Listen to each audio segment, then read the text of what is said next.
আমি সবাইকে ধন্যবাদ জানাচ্ছি কি আপনি আজকে এই স্যাটারডে দিন আপনি এত শর্ট নোটিস পরে উপস্থিত হয়েছেন। So thank you very much for coming for this press conference. जो आज का मुख्य विषय है, माननीय प्रधानमंत्री जी 26 फरवरी को 508 स्टेशंस का शिलान्यास रखेंगे और 1500 LHS ROBs का शिलान्यास या डेडिकेशन। तो ये काम भारतवर्ष में होगा और हमारे डिवीजन में 7 स्टेशंस और 11 LHS का शिलान्यास रखा जाएगा। जो अमृत भारत का टोटल काम है, आप इस बात से समझ सकते हैं कि पहले डिवीजन में हम लोग स्टेशंस का जो मेंटेनेंस करते थे उसमें करीब 30-35 करोड़ रुपया खर्च होता था, और आज की डेट में अमृत भारत में हम 200 करोड़ 15 स्टेशन पे खर्च कर रहे हैं, लगभग फिगर बता रहा हूं, और 400 करोड़ आसनसोल स्टेशन पे खर्च कर रहे हैं। तो आप समझ सकते हैं कि ये अमृत भारत और रीडेवलपमेंट स्टेशन का अगर पैसे की सिर्फ बात करें तो उसका विजन कितना बड़ा है। जो ROB, RUB, LHS, इसमें तकलीफ ये थी कि पहले स्टेट गवर्नमेंट और सेंट्रल गवर्नमेंट के बीच में पैसा कौन देगा, कौन बनाएगा, इस तरह की बातें हमेशा होती रहती थी।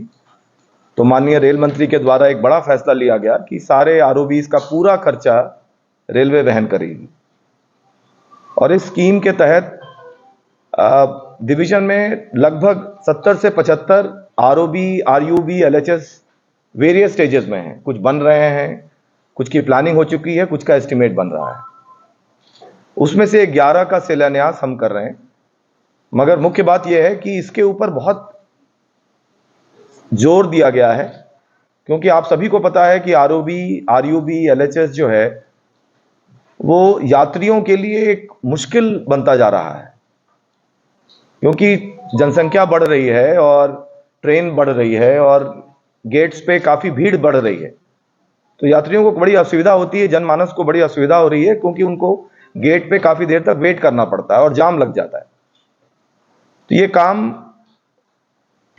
माननीय रेल मंत्री के नेतृत्व में ये बात सब लोग समझ रहे हैं अच्छी तरीके से, और उसके सलूशन के रूप में ये जो शिलान्यास एक कड़ी है। आगे जो कुल संख्या में अपने आसनसोल मंडल का बता रहा हूं, कुछ रफ फिगर इस तरह का है।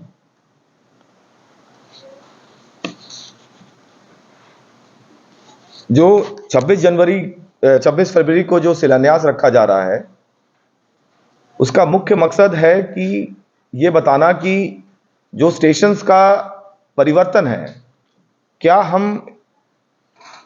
जैसे विदेशों में जाते हैं या बाहर कहीं बड़े मॉल में जाते हैं या उस तरह का, क्या उस तरह की सोच हम भारत में एक स्टेशन पे ला सकते हैं। मेनली सोच ये है। और दूसरी सोच ये है कि स्टेशन सिर्फ यात्रियों जो सफर कर रहे हैं उनके लिए नहीं है। मुख्य मुद्दा है कि क्या उसको कमर्शियल हब बना सकते हैं।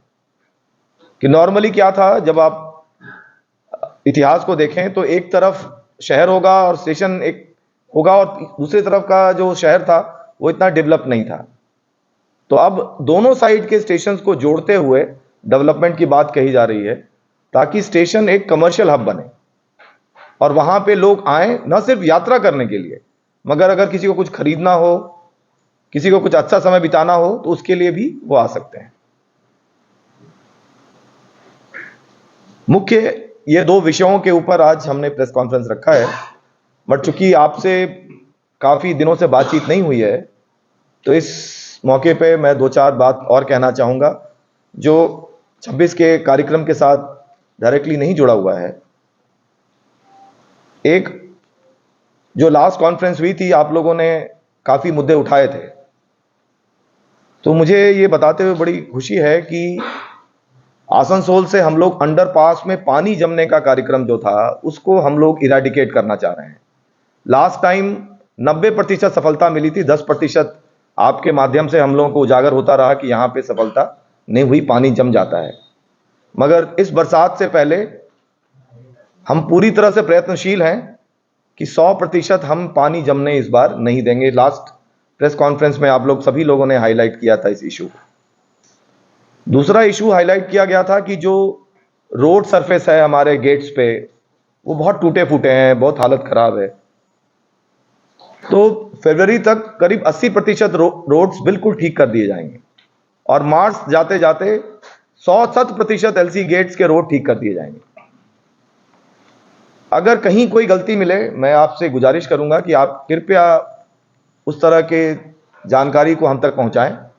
हो सकता है कुछ कमी रह जाए, मगर आपके माध्यम से मैं चाहूंगा कि जो ये टारगेट लिया है आसनसोल मंडल ने, उसको 100% हम लोग पूरा करें।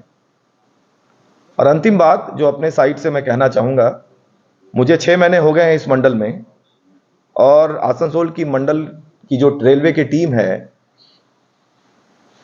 वो हम लोग को रेलवे बोर्ड से भी पुरस्कृत किया गया, 1 लाख रुपए का अवार्ड दिया गया। मैं खुद लेने गया था माननीय रेल स्टेट मंत्री से। तो जो लोडिंग है जो हमारा, चाहे वो कोयला हो, चाहे वो स्टील हो, चाहे वो सीमेंट हो, उसमें हम लोग पिछले साल से 15% ऊपर हैं। अब ये आप सोच सकते हैं कि सेम रिसोर्सेस में 15% बढ़ाना कितने मेहनत और अच्छी प्लानिंग का ये फल है।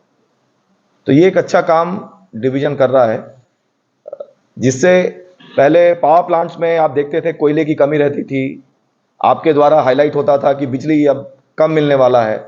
आज के डेट में कहते हुए मुझे बड़ा हर्ष है कि जितने पावर प्लांट हम लोग को असाइन किए गए हैं, वो कह रहे हैं कि हमको और कोयला मत दीजिए, हम लोग सफिशिएंट कोयला हमारे पास है। तो एक